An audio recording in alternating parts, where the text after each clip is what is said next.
Découvrez le mystère captivant qui hante les îles Flânans depuis plus d'un siècle. Imaginez une île isolée, battue par les vents écossais, où le phare trône fièrement, défiant les éléments. En décembre 1900, 3 gardiens disparaissent, sans laisser de traces. Leurs effets personnels intactés, la table mise pour un repas qui ne sera jamais consommé. L'histoire prend une tournure encore plus troublante lorsqu'un carnet secret, appartenant à l'un des gardiens, refait surface, révélant un pacte inquiétant avec une créature marine. Le carnet, retrouvé par un pêcheur local des décennies plus tard, décrit des rencontres nocturnes avec une entité mystérieuse qui émergeait des profondeurs. Les pages, jaunes par le temps, raconteront comment les gardiens auraient scellé une pacte avec cette créature, promettant protection et prospérité en échange d'un service inconnu. Que s'est-il réellement passé cette nuit fatidique? Où ils ont disparu? Était-ce une tempête furieuse? Un enlèvement par des forces surnaturelles?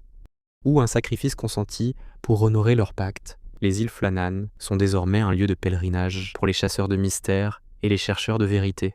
Le phare abandonné mais toujours debout murmure des secrets à ceux qui s'approchent, assez près pour écouter.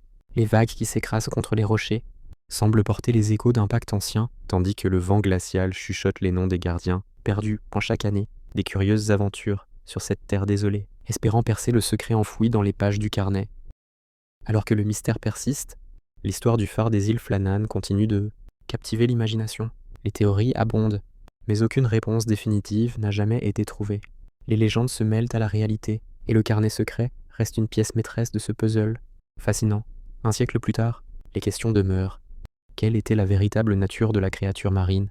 Et quel était le prix ultime du pacte des gardiens? L'énigme du phare des îles Lananas ne cesse de hanter ceux qui osent s'y aventurer.